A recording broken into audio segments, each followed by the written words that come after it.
welcome, welcome. This is a not Friday fireside chat with Jennifer Aaker and Naomi Bagdonas. I'm Rita McGrath. As we are having people joining, let me remind you this is being recorded. So as I like to say, do not say anything or put anything in the chat you do not want your mother or the New York Times being able to access afterwards. We're hopefully going to have a delightful time talking about their new book. Just a couple of words of introduction about my guests. So Jennifer Aaker is a professor of, I think it's organizational behavior. Is it, Dobie? I'm a behavioral scientist. I live in the marketing group, but most of my work relates more to organizational behavior than it does. Yes. I wasn't that far off then. Yes, you're very close. For those of you that are not in the know, like we're incredibly territorial about our academic departments. So I wanted to make sure I got back away from marketing. And Naomi Bagdonas, among other things, is a consultant, a lecturer. Both of them hang out at Stanford. So those of us on the East Coast get incredible sunshine envy right about February. That sets in. And we're here to talk about their new book, which is Humor Seriously, spelled with or without an appended U, depending on what part of the world that you're in.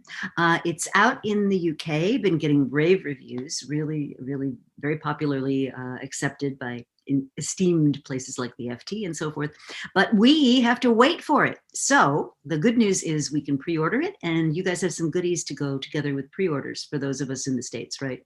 So we'll get to that in a bit. So we'll save the shameless promotion for a little bit later. But I thought to get started, it would be just great to talk about, firstly, the humor cliff, which was the first time I became aware of your work, which is, you know, that as we get older, like the joy just sort of erades out of our lives, and we end up spending our time with PowerPoints and Excel spreadsheets and not having fun.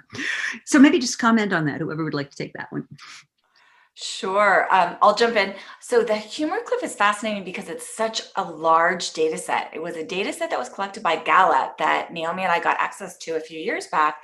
And what Gallup did was just ask individuals across cultures, 166 countries, 1.4 million people, did you smile or laugh yesterday? And the answer is yes, when people are 16 and 18 and 20. And all of a sudden it becomes starkly no around 23-ish when people enter the workforce. And it doesn't actually increase till around sort of 60, 70, 80, like when people retire. And so those are 47 all too serious years. What's also important to know is that, you know, the average 4-year-old laughs about 300 times per day. That was my headset falling out. A 4-year-old would have found that to be hilarious. But it takes an average 40-year-old about 2.5 months to laugh that frequently. Rita, I've known you for a while. You are not your average 40-year-old. You're more like, you know, let's call it a 16-year-old in terms of the number of times you laugh. But you know, another way to look at that is that, you know, 75 40-year-olds put together, which could be, you know, the entire staff of a medium to large size law firm, are getting out laughed by essentially toddlers, which is devastating, knowing, you know, basically the neurological and health benefits that laughter and levity bring, not to mention the work benefits. Mm-hmm. Absolutely. Well, I thought one of the things I found most interesting about sort of your coming to this topic, because it is not the topic that those of us that are serious academic professionals who put footnotes on everything would normally entertain as a first point of entry into, you know, a way of thinking. But you talk about Amit Gupta, which I think is a nice way to sort of illustrate why this topic is just so compelling about the book. So tell us his story. Yeah, absolutely. So Naomi and I came into this process of both teaching these classes and also writing this book in very different ways. But I never really took, you know, humor seriously. You know, as an academic, you're trained to basically dive into research to test your hypotheses. It's not necessarily a levity-filled activity. It's a more introverted activity. You know, you go deep You collect data, you analyze the data, you write it up. 10 people will read your wonderful paper. If it's as a friend of mine once said, there was some research that got reported about the average number of people who would read an article and say, in my field, it would be Administrative Science Quarterly, right? It's very, erudite publication. And he said to me, if I know who they were, I would address them by name. Yeah, that's right. Submitted the paper. Dear Naomi, Rita, and Missy. Exactly. Thank you for reading my paper in JCR. And so, but what had happened was, I think, like a lot of academics, certainly I went through a point, which is, what really is my impact in the world? Besides, the three of you guys reading at JCR. And so what I did about 7-8 years ago with my husband, I wrote this book called Dragonfly Effect, which was about harnessing the power of story and social networks to make positive change in the world. And we ended up working with about 17 families during that year to see if we could help find a match in the bone marrow registry for them, or when there wasn't a match, find one by running these bone marrow drives. And we worked with these 17 families, most of whom had kids that had leukemia. One of the people we worked with was Amit Gupta, who you just mentioned. And what was fascinating about working with Amit Gupta, who is an entrepreneur in San Francisco, was that when he was diagnosed with leukemia and didn't have a match in the bone marrow registry, he uniquely set forth on the path of trying to find a match using humor. As an entrepreneur and as a human, he always used humor. And so when he was diagnosed with leukemia, it was very authentic for him and his friends to actually tackle that very serious challenge with a dose of levity. So for example, he and his family and friends would, run these swab parties in New York bars where guests were invited to BYOSA, which is Bring Your Own South Asian. And then they would get comedians to give a spit about cancer, PSA. And in that process, he found a match. And so as I was party to this and witnessing him while confronting his own mortality, the way that he cultivated this culture of levity to draw others to him and mobilize them was just jaw-dropping.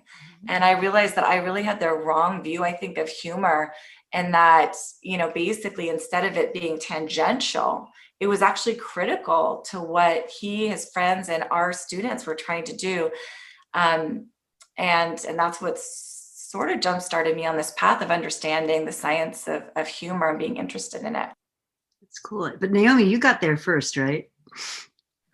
Well, sort of. I got there first and then I totally lost my way. So, my background is I was doing strategy consulting by day and working in this group that designed and facilitated workshops for boards and groups of executives. And then by night, I was doing improv comedy. So I was going to shows, I was performing, and these two worlds lived completely separately. In my mind, I thought, my comedians are going to look at my professional experience and say, you're crazy and wasting your mind. And my professional colleagues, would say the exact same. And so it got to I love the idea that spending time with corporate boards would be considered a complete waste of your time. I think that's awesome. Oh, absolutely. They're like, so you just talk in jargon all day and that's what you do? And you think that's what it's, I didn't really share that part of myself in either side. And I had two realizations. The first was this really stark realization that I was humorless and pretty personalityless at work, that I was burning out and that people viewed me as sort of this strategy bot. And I was a really good strategy bot, but I was not a very personable strategy bot. And then the second realization was that humor could be really powerful for me, especially as a relatively young woman in a career and normally surrounded by people who are more senior than me, and in many cases more male than me, that I had a couple of moments where humor slipped out and I realized, oh my gosh, this is actually gaining me status and power, and I can use this as a tool. That's great. I mean, one of the things I know with women, and one of my side gigs is I run a program called Women in Leadership. And one of the things we always talk about is how women have, in many cases, well, any low power group, it could be female, it could be other, underrepresented groups, but they have a low lower latitude of power that they get to exercise. And so I tell a story about a joke that my very senior, very esteemed and accomplished dissertation advisor would tell. And he used to tell this joke about the invention of business class, and how great it was and how it was profitable for the airlines. And he'd wrap up by saying, and I've tried many times with gusto to make up the difference in price and free drinks, right? And everybody would laugh, and that would be great. If I told that joke that way, I mean, you'd be horrified. You'd be like, oh my God, is she okay? Like, so I had to modify the joke, right? And it was, so the way I tell it is, I'm here to tell you, my husband has tried many times to make up the difference in free drinks, and it's not a pretty sight. And everybody's like, great, no problem, right? But I think that is interesting, and just how that kind of works. So our listeners are hungry for an example of how humor had that effect for you, Naomi? Sure, absolutely. So one example that comes to mind is relatively early in my career. So I was mid-20s, and I was taking this stretch role. So I was facilitating a group dynamic session for a board. And the most senior person in the room, a man named Craig, he was really sort of status demonstrating a lot. So his hands were behind his head. He was leaned back in his chair. And I noticed that he was pretty disengaged, and the comments he made were a little bit flippant. So I'm standing at the front of the room. Everyone else is sitting. I'm giving my presentation. And about halfway through, when I'm talking about using basically how do you use empathy to read people's emotions and therefore connect with them more powerfully, he interrupts me and he says, can you cut to the part where you just get my people to do what I want without me having to tell them all the time? And it was this moment, like the oxygen left the room, right? And here I am standing at the front of the room. Everyone swivels their head to him, swivels their head back to me. And without thinking, I'd been doing improv in the nights. And without thinking, I just shot back at him, Craig, that's a great question. You're thinking about the session I run on mind control, and come back next week and I'll teach you all about that. And it was at the moment, it was a bold move by me. As soon as I said it, I thought, oh my gosh, I've just totally, I've ruined my career talking back to this guy. And instead what happened was there was this moment of pause, and then the room erupted in laughter, and Craig himself erupted in laughter. And this is the best story to use because of what he said. So everyone laughs, and he looks at me and he goes, I respect you. You can continue. Word for word. I wrote it down in my notebook later. I was like, oh my gosh, this can be a tool for me. And, and I detail in the book, this actually became a really important moment for me. He reached out to my CEO. He told my CEO about how powerful my session had been, and he became an advocate for me after that. That's a great story. That's a great story. But it is funny how sometimes those moments, like they sort of slip out of you before you knew what to expect almost, which is interesting. Oh yeah. So you've had in the book, you talk about 4 humor styles, which I think is interesting, because I think when you tell people try to be a little more human, try to be more empathetic, and you get these people, like one CEO I knew was what we would call a reflector. Like he unfortunately had these like huge round glasses. And when he would go into a reflection mode, he was like the Cheshire Cat. Like he completely disappeared behind these glasses.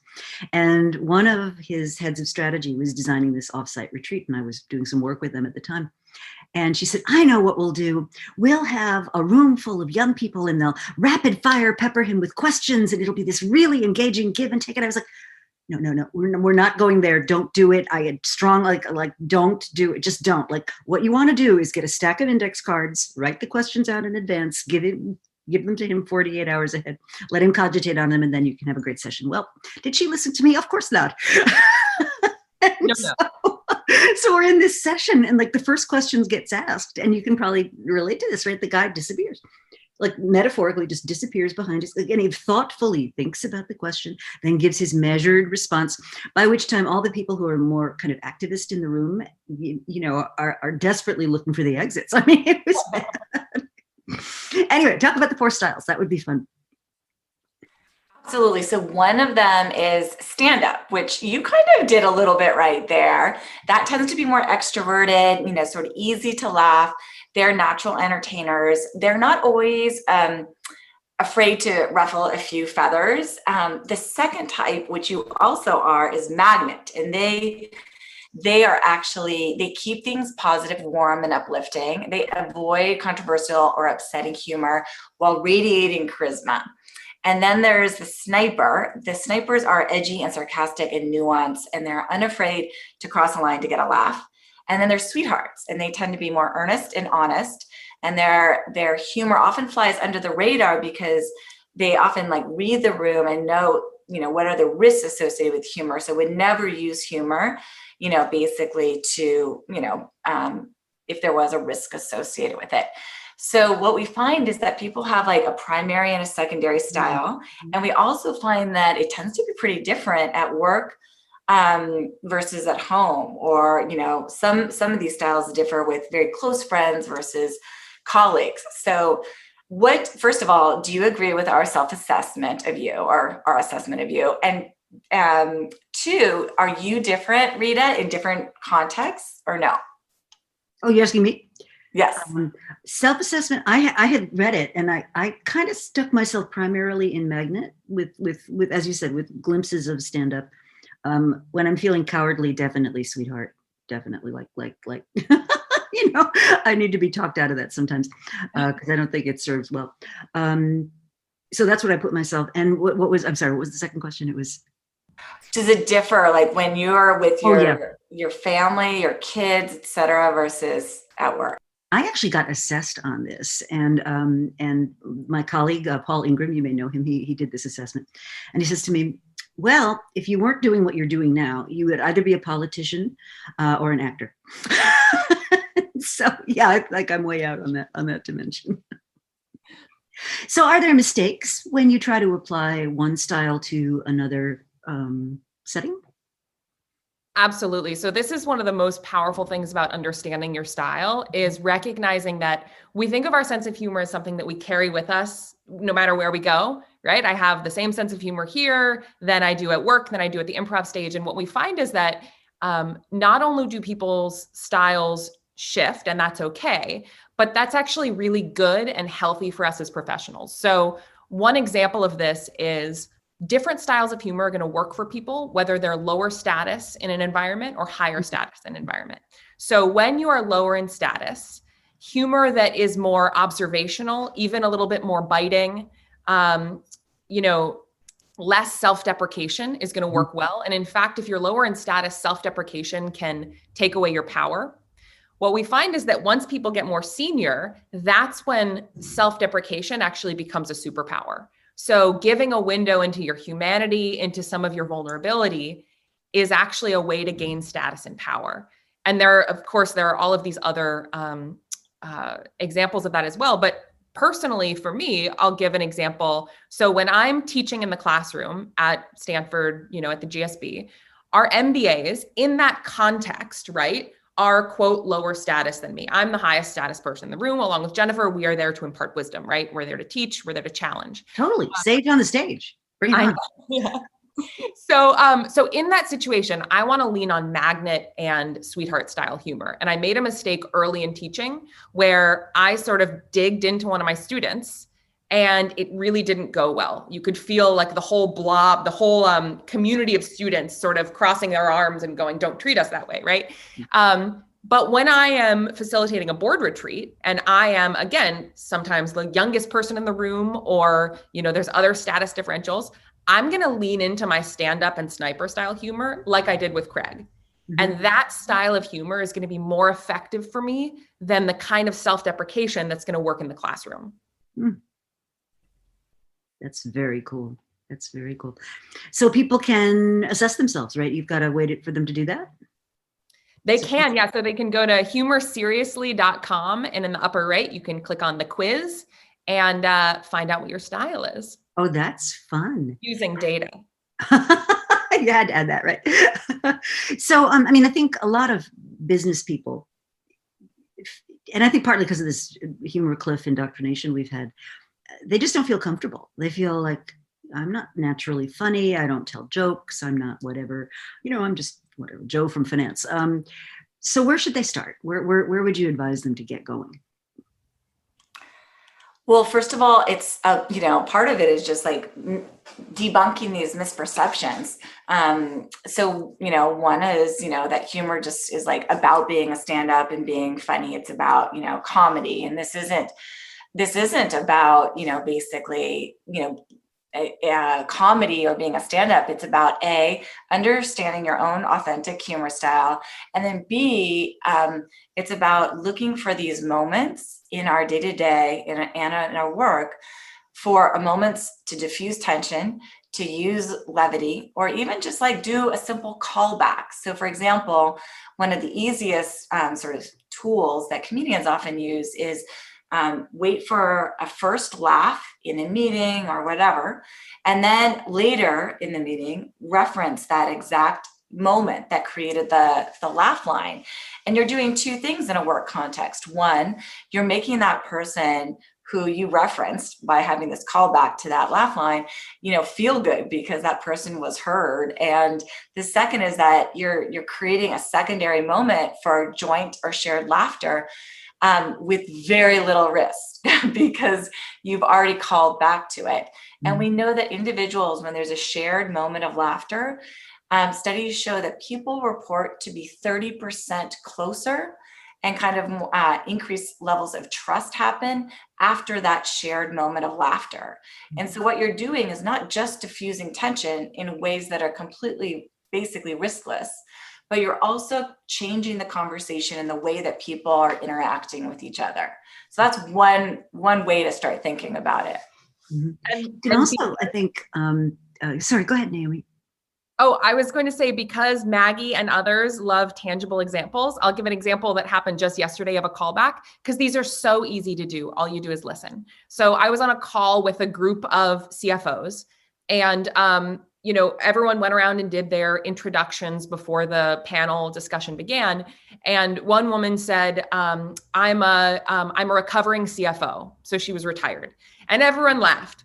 So then, 5 people later, someone else said, I'm also a recovering CFO, and everyone burst into laughter. And then, 5 or 6 people later, someone said, I'm an aspiring recovering CFO.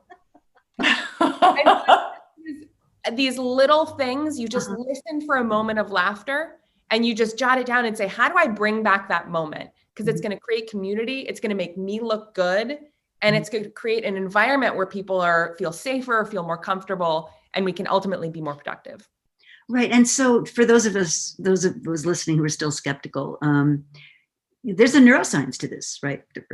So humor creates bonds. It makes you feel more trusting. It creates psychological safety. I mean, there's a whole litany of things you go through in the book. So give us like the pitch on that for those that are still a little skeptical.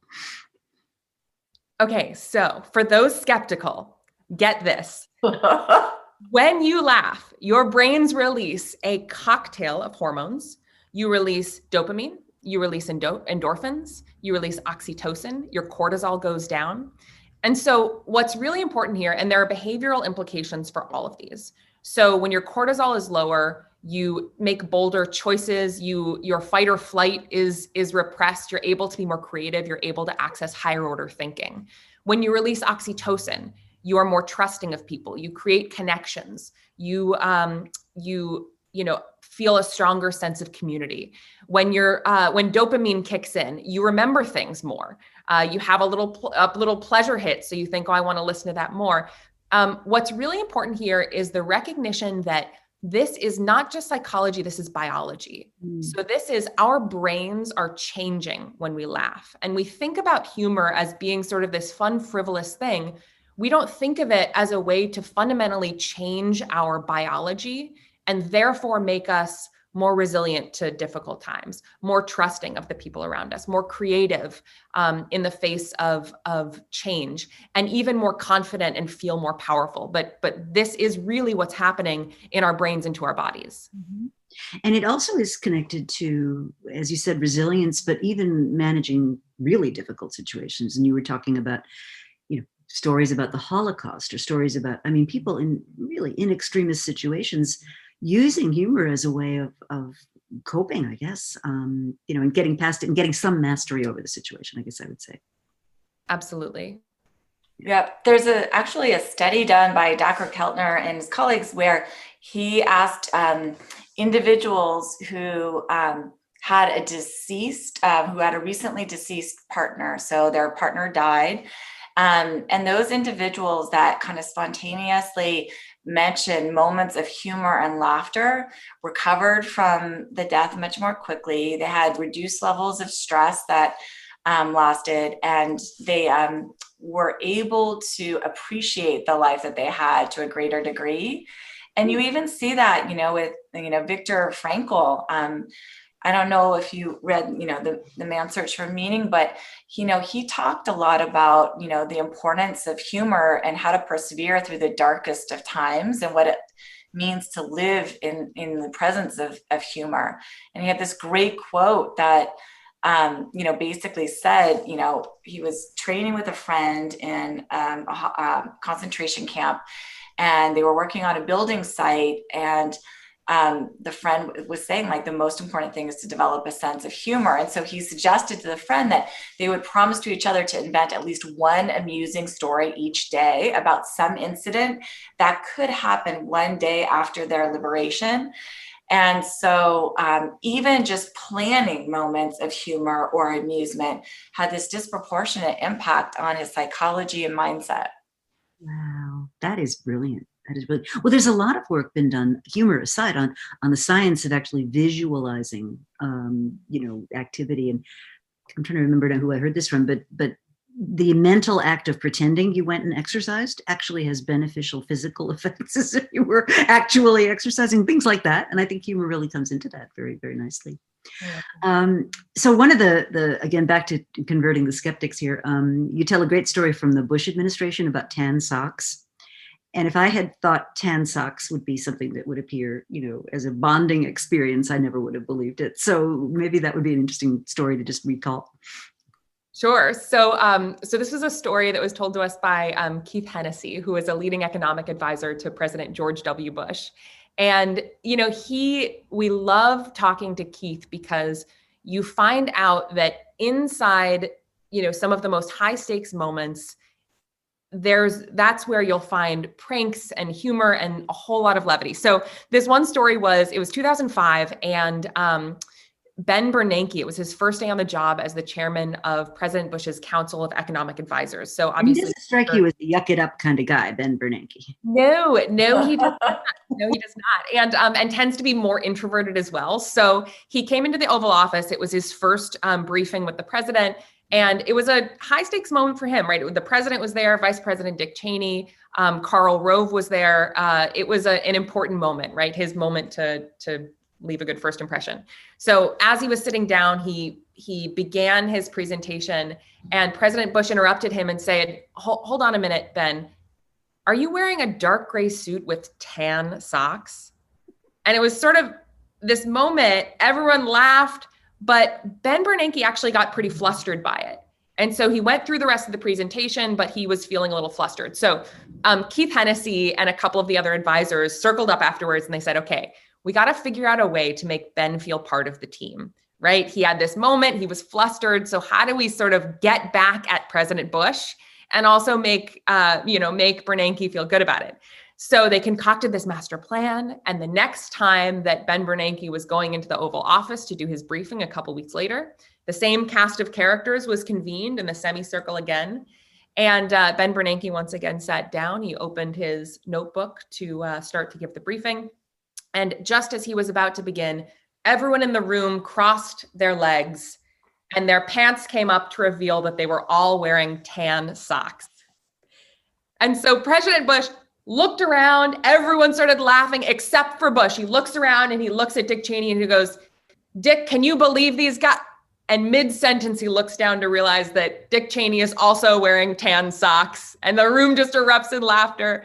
And, it feels like such a trivial thing, but when Keith was telling us about it, he was saying, it was this wonderful bonding moment that here we are, the president, all of his advisors together, and we're sharing this little moment of joviality that then seeps into the way that we're able to collaborate together as a team. And much more trusting. Absolutely. Much more trusting. Absolutely. Very, very interesting. So one of the things you talked about, one of the great examples, I think, is Leslie Blodgett, a friend of ours, and just recently wrote a best-selling, I think, Wall Street Journal bestseller book, pretty good advice, and how she used humor to get her business going, which I thought was kind of interesting, you know? Yeah, absolutely. All of the leaders we profile, from, Sarah Blakely to Secretary Albright to Leslie and other men as well. Humor comes really authentically oftentimes, but in other cases, they're not the ones using humor. They're actually supporting this culture of levity in really interesting ways. Leslie falls into that camp of using it naturally. She believes humor is like oxygen for her. She's incredibly generous with laughter, but one of our favorite stories is when first of all, it's also important to note she is the humor CEO ambassador of our class, which means she comes into the class every single year and basically mentors, students, because they really need to have a very concrete example of someone who really truly is doing this, in order to debunk, again, all of those cynics. But this particular story, it was, I think in 2006, she sold her company. 2006, basically, she was just, increasing sales. She had this incredible word of mouth going for her with her company called Bare Essentials and Bare Minerals. She was its founder. But in 2009, the business slowed during one of the worst economic recessions, that we've experienced in US history. And as Leslie put it, she's like, I want to basically help women feel beautiful at a moment in time, which is very ugly. The economy was dark. So what she decided to do was take out a full page in the New York Times, and she took out this ad. There's no PR, there's no branding. She basically wrote it herself. And Rita, you know her, like, this is what she does. She just like takes out a little diary and she starts writing. And she basically started this with the advertising experts tell us that people don't read a lot of copy. I really hope not, because this cost a fortune. And then she talks about the products and her love for the customers. And then she ends with, thanks for reading this long thing. My husband was convinced you would not read this, and he's not even an ad exec. And if you're ever in San Francisco, give me a call. We can have a cup of coffee. I'm not kidding. Call our main office at blank, blank, blank. Generally, Hilda answers the phone. Lots of love, Leslie, XOXO. So what happened? First of all, people couldn't believe that they could actually call her. So not only did sales skyrocket right after that ad, but Hilda, who was in the office lobby, so everyone passing by could hear how many times she was answering the phone, booking her for coffee, basically felt like a hero. And that's what we find with a lot of our leaders, is that it's not about them all the time. It's about finding someone who maybe wasn't seen and making them the hero as well with you. And so it's like creating this story that you're starting to live together, and the team bonds, morale shot up during the recession. And, Leslie was caffeinated for a very long period of time. I can imagine. That's such a great story. So let's talk about leadership now, because I think this is this quality that I think is often really badly misunderstood. So, in times that are more stable, let's say, or in times of threat, right? We have this image of, the leaders at the front of the cavalry on a white horse brandishing a sword, and they're going to tell everybody what to do, and, do this, do this, do this. And then, the related theory of bureaucracy, right, is that you break every organizational task into component parts, and each person sort of in the hierarchy knows what their part is, but they don't know anything else. And so the only place it all comes together is at the top. And I think both of those characterizations of leadership presume things that just aren't true. So the first thing they presume is that knowledge actually flows upward. In my experience, it does not. And they presume that you know enough about the surrounding context to be able to tell people what to do in an effective way. And so one of the things I think we're transitioning toward in our view of what good leadership is much more about getting information, asking questions, observing what's going on, and I think to some extent using humor in a skillful way. To make a point or whatever. So I'd just be interested in your reflections on how you've seen attitudes towards leadership shift, what really effective leaders are doing. And I think that raising up the people that work with you is key. I mean, I think that's a really valuable lesson to take out of this. Yeah. You hit on so many important themes here. One of them being trust and trust in our leaders more broadly. Another being, what happens with leaders when they use humor effectively. Another being, it used to be that leaders needed to be on a pedestal, needed to be revered, and they had all the answers. And now more so, leaders need to be trusted. They need to be understood. They need to show signs of vulnerability. There was a recent study that 58% people would rather trust a stranger than their own boss. I mean, everyone on this call is definitely in the 42%, but that is a little bit shocking. So in that context, what we find is that when people use humor authentically, or even when they laugh with others, when they laugh more generously, they enjoy more trust from their colleagues and from their direct reports. People report that if their leader has a sense of humor, then they are more respected. So this was one study that found, it asked the question, does your boss have a sense of humor? So not are they funny, but just do they have a sense of humor?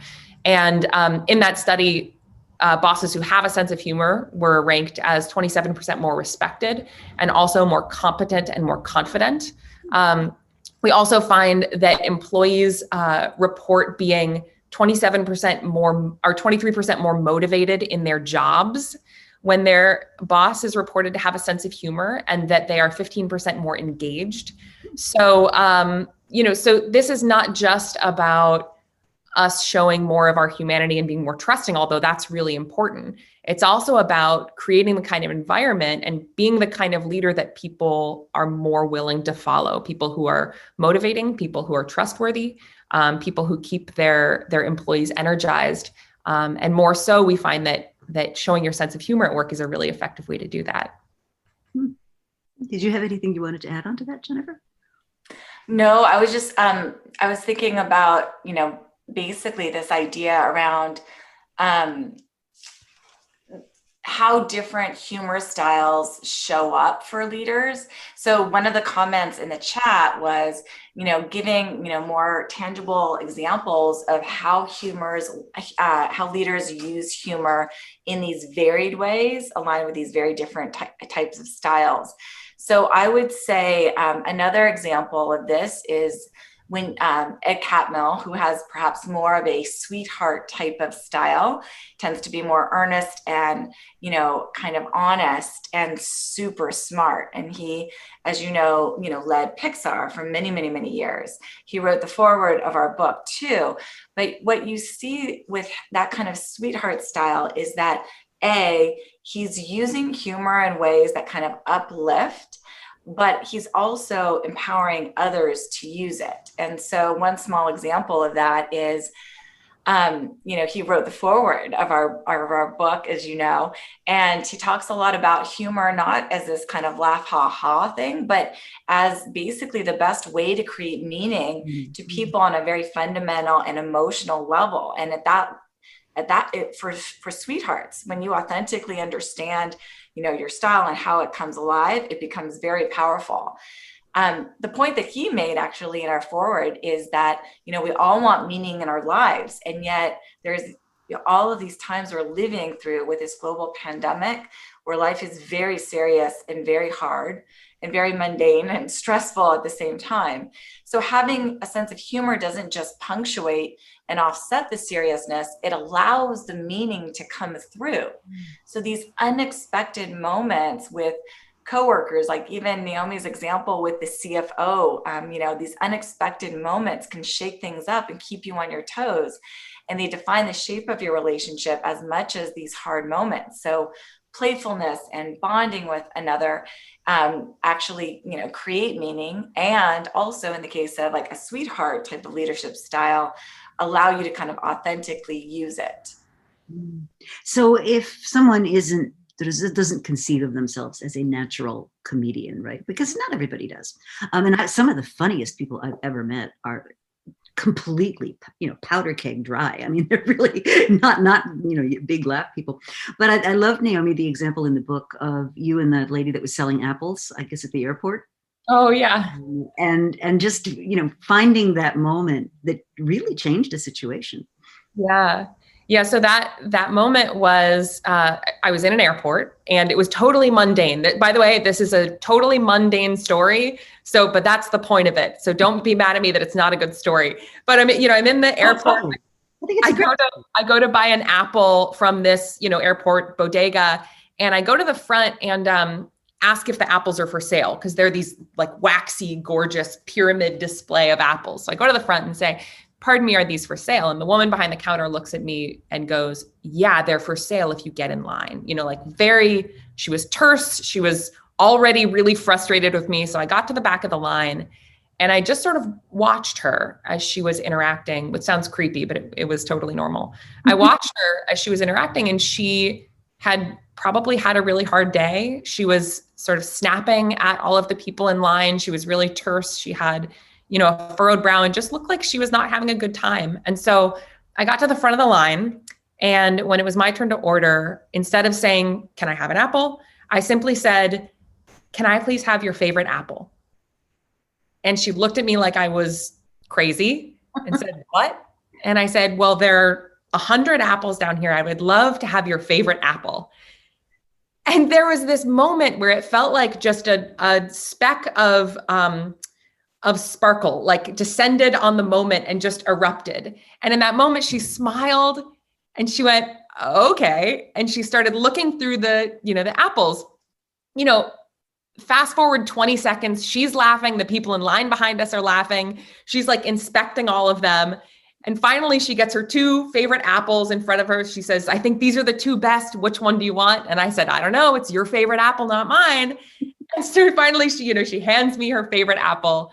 And, at that point, the vibe had just totally changed. Right. So I go to check out and she said, "That's okay. I don't charge for my favorite apple. Have a great day." But that's lovely. And, imagine multiplying that, especially now. I mean, one of the questions in the chat has been, how has this pandemic affected you? I mean, and I know the fun of launching a book, in the midst of this, right? But I mean, I think anybody who's listening can really relate to that, right? I mean, you don't have to be, a stand-up comic. You can add this magical little moment to all of your interactions if you look for it, if you look for it. That's right. And it's the power of these moments in between, right? They're not the big moments that we think they are. They're the little moments in between where we're just navigating our lives on the precipice of a smile, trying to find ways to connect with each other as people, trying to find moments of humanity and moments where we can create a little bit of joy for someone else. Pandemic thoughts? Well, two things. One is that, it's never been more important than right now to do this. Depression is on the rise. Anxiety has been on the rise.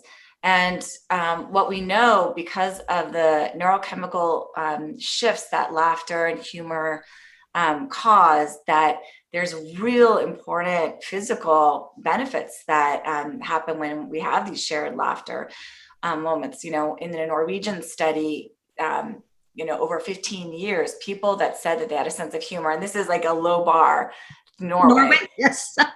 They actually were 30% more resistant to severe disease. They lived 8 years longer. And those are high quality 8 years because of the humor cliff. And so I one thing that was interesting, just like a personal anecdote, we haven't really shared this before, but, Naomi and I, our book was supposed to come out October 6th and in the US, and it came out October 8th in the UK, but it got moved back to February 2nd because the world that we're living in, especially in the US, but globally, is so uncertain and so hot. Anxiety is so high. And we get that. And we are, we're grateful for it. But at the same time, what's been interesting is that there's been just this mad rush of interest in how do I infuse some levity in these small moments of our day and work. And we need it now more than ever because you're not going to be able to last at this point. There's not really a very super clear end in sight. So we have to change our mindset and start to look for these moments, appreciate the health benefits, the neurochemical benefits, the relationship benefits, and really prioritize it. Svetlana is going to hopefully explore a chief humor officer. And if she does that, she's got to email us. I put in my personal email, Naomi will too. We'll send another email, but Awesome. how do you really make that change happen in the world, and if we can do that with others at scale through companies, that would be success for us. Mm-hmm. So we think it's important now more than ever. Absolutely. And I think the story you told earlier about people encouraging each other to think about like, what would be the best thing I would do like the day after I get released, or the day after this is over, or the day after we're liberated. And I'm almost thinking we should be thinking about helping people focus on those things, once the world has sort of settled into whatever comes next. And also there's some things that people have really enjoyed about this. I mean, it's hard to be gleeful if you're, economically in despair or waiting in a food line, but, the fact that you do have family and you do have people near you, and that there are things to be grateful for, I think that's all kind of wrapped up there. So one of the interesting things about the book, and I'm just mindful of time, you actually talk about the construction of stories and the construction of humorous stories in your case, but storytelling more broadly. And one of the things we take away from our women in leadership class and some of the other courses I teach is human minds are very interesting. So we have this belief we tell ourselves that we evaluate the facts, we look at the data, and we come to an informed, rational decision, and that's how we make decisions. And I don't know about you guys, but I'm getting old enough and cranky enough to believe that the exact opposite is true. We listen to stories, we listen to our gut, we hear whatever's the most appealing or amusing, and then we go look for the spreadsheets and the PowerPoints that support whatever position it is we've decided we wanted to take. Because I fundamentally think human beings are influenced by the story. That's what grabs us first. And then maybe we find supporting facts and evidence. But just looking at 30 years of business history would suggest we're not making fact-based data-rich decisions. So it's about the story, right? Yeah.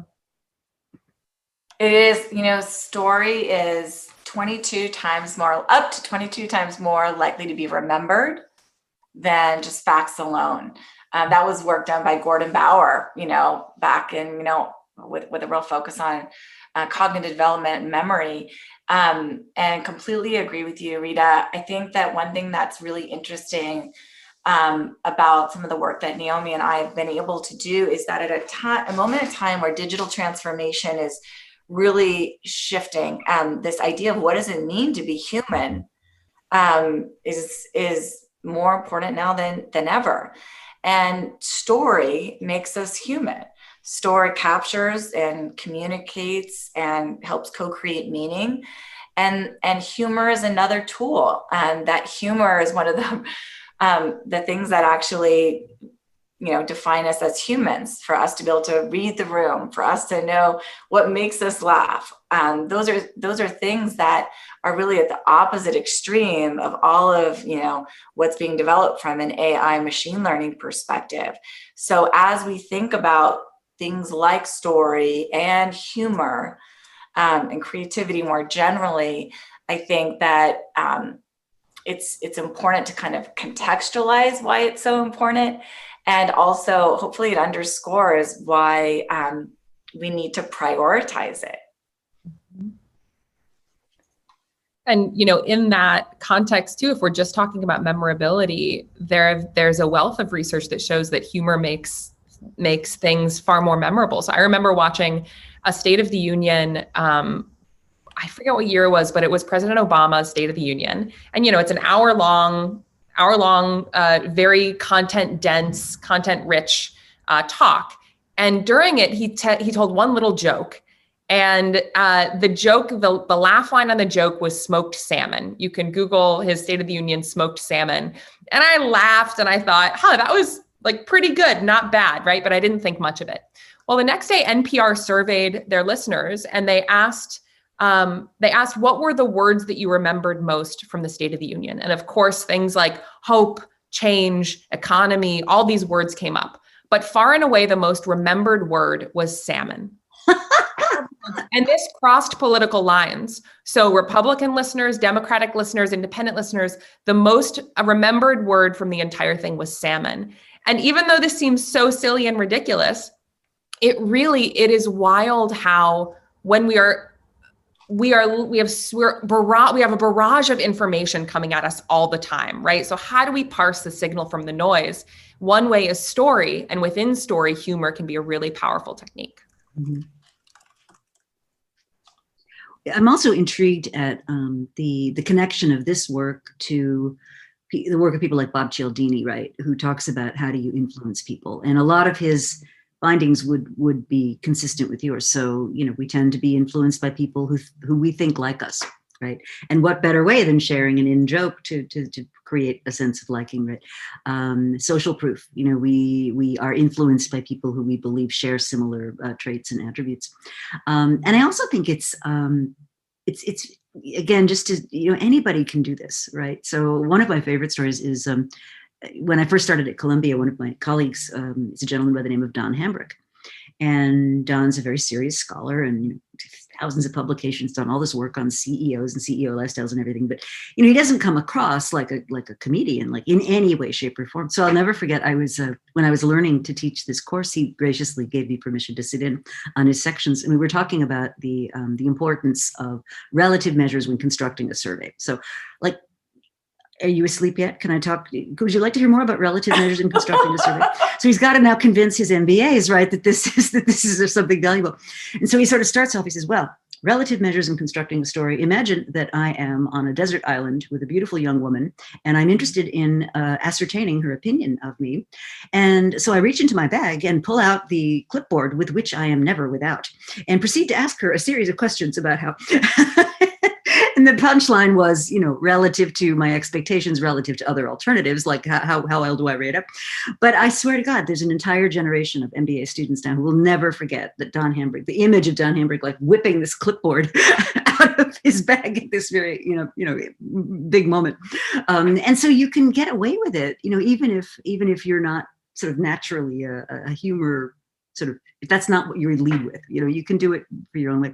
There was a question a little bit earlier about women and low power people and self-deprecation, right? And that is something I think you have to be careful with. I think, if you tell a self-deprecating narrative, unfortunately, there are people who will agree with you and buy into that. So I think maybe when you're in a low power position, and I'd be interested in your opinion, you want to be a little more careful about that. Absolutely. So in general, we find that when you're more senior, self-deprecation gets powerful. Women, though, tend to over-index on self-deprecation. And this is part of how we are social. Oh, I'm sorry. Did I say I was sorry? Did I say I was sorry enough? Oh, no, I'm sorry. I shouldn't have talked. Jennifer, did you want to talk? Guys, I'm sorry. Jennifer's talking better than me anyways. That clip is going on Twitter. I swear to God. Sorry. What were you saying? So I was saying that, who knows anymore? I don't have good points anyways. So what I was saying was that women really do tend to over-index on self-deprecation. And it's partly because the way that we are socialized, right? So we're socialized to, defer status to each other. Whereas little boys oftentimes on the playground engage in status matching. So they are, they're one-upping each other. And so even though we women can feel, okay, great, we're in leadership roles now, we can use self-deprecation, we also need to recognize that we are inclined to over-index on it. And so making sure that we are staying calibrated is one really important thing. And the other thing is making sure that we're not making jokes about our core competency. So we can make jokes about, things that are unrelated to being the CFO or being the CEO, but it gets a little bit trickier and we want to be a little bit more careful when we're making jokes about our core competency. I had a great experience of this. So one of the clients I got invited to speak for was Vogue magazine. Now, I don't know about you guys, but I find that very intimidating. And so the night before this whole event takes place, I'm like, and I'm normally pretty calm in these situations, but I'm asking my husband, what do I wear? Like, do I go with the pearls and the this, or do I do, or whatever? And he kind of looks up from his newspaper or whatever he happened to be doing at the time. He said, Rita, I really don't think you should worry about it. They're not asking you for fashion advice. And he was so right. It was like, oh, sure, I could go in wearing a burlap bag. That's not, they don't care. I mean, that wasn't why they invited me. So I just thought that was a very interesting illustration of this point that you make, which was, my core competence would be strategic thinking and all that stuff. Not fashion. Definitely not fashion. Okay, we got a couple of minutes left. What should everybody listening do? Where can they find out more? How do we become part of your world more? Oh, become part of our world. Of course. Jennifer, these are me. These things, right? I live at 4007 Natasha. I'm just kidding. So to become our best friend, what you really want to do is just go to Amazon or anywhere you shop books and buy 2 hardcover books right now, because one for your best friend and one for you. And if you do, and you just email us at humor@helloseriously.com. Wait, hold on. It's hello@humorseriously.com. Shit, damn it. Hello. You said humor@helloseriously.com.